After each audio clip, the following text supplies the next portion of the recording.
Praise the lord. హల్లెలూయా.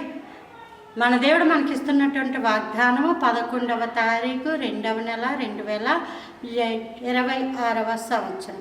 యోబు గ్రంథము 3వ అధ్యాయము 20వ వచనం. దుర్దశలో నున్న వారికి వెలుగు ఇయ్యబడుట ఎలా? దుఃఖాక్రాంతులైన వారికి జీవము ఇయ్యబడుట ఎలా అంటే ఏంటంటే ఇవి అసాధ్యమని అర్థం. దుర్దశ ఇంకా మరీ పెంట మీద బ్రతుకు అనమాట. మరీ ఆ దశ దేనత్వంతో అసలు మనుషులు ఎవరో తెలుసున్న వాళ్ళు సైతం మొహాలు చాటేసుకుని వెళ్ళిపోయే పరిస్థితి.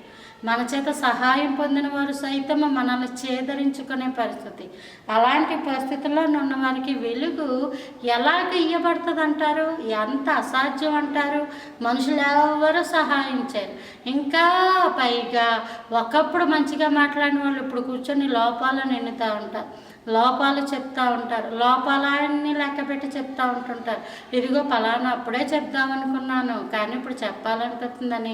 ఎందుకంటే శ్రమలో ఉన్నాడు కదా, ఇంకెక్కడికి పారిపోలేడు కాబట్టి అప్పుడు చెప్తా. కొంతమంది రోగాలు పాపం మంచాల మీద ఉంటుంటారు, వాళ్ళ పక్కన కూర్చొని వాళ్ళ బుర్రలు కాస్త తినేస్తున్న వాళ్ళు చాలామంది ఉంటారు. వాళ్ళే చావు రాక చచ్చిపోలేక ఏదో కొట్టుమిట్టాడుతుంటే వాళ్ళ దగ్గర కూర్చొని వాళ్ళ తల దగ్గర కూర్చొని ఇగో నువ్వు అలాగా నువ్వు ఇలాగా అని అంటూ ఉంటుంటారు. అయిపోయింది కదా, ఇంకా దుర్దశలో ఉన్నారు. వాళ్ళకి ఇంకా మేలు ఎలా జరుగుతుంది అంటారు? వెలుగు ఎలా వస్తుంది అంటారు? దుఃఖాక్రాంతులైన వారికి జీవం ఎలా వస్తుంది అంటారు? వాక్యము ద్వారా. హల్లెలూయా. ఆది అందు వాక్యం ఉండండి, వాక్యమే దేవుడై ఉండండి, ఆ వాక్యమే కృపా సత్య సంపూర్ణుడుగా మన మధ్య నివసించుచుండెను. ఆయనలో జీవమై ఉండెను, ఆయనే లోకమునకు నిజమైన వెలుగు.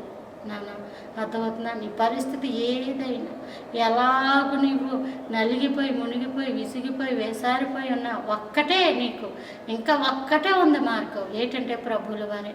ఆయనను గట్టిగా హత్తుకో. ఆ చీకటి వెలుగా అయిపోద్ది, ఆ దుఃఖము జీవముగా మారిపోద్ది. దేవుడు ఏదైనా మార్చగలడు. అట్టి కృప అనుగ్రహించును గాక. Praise the lord.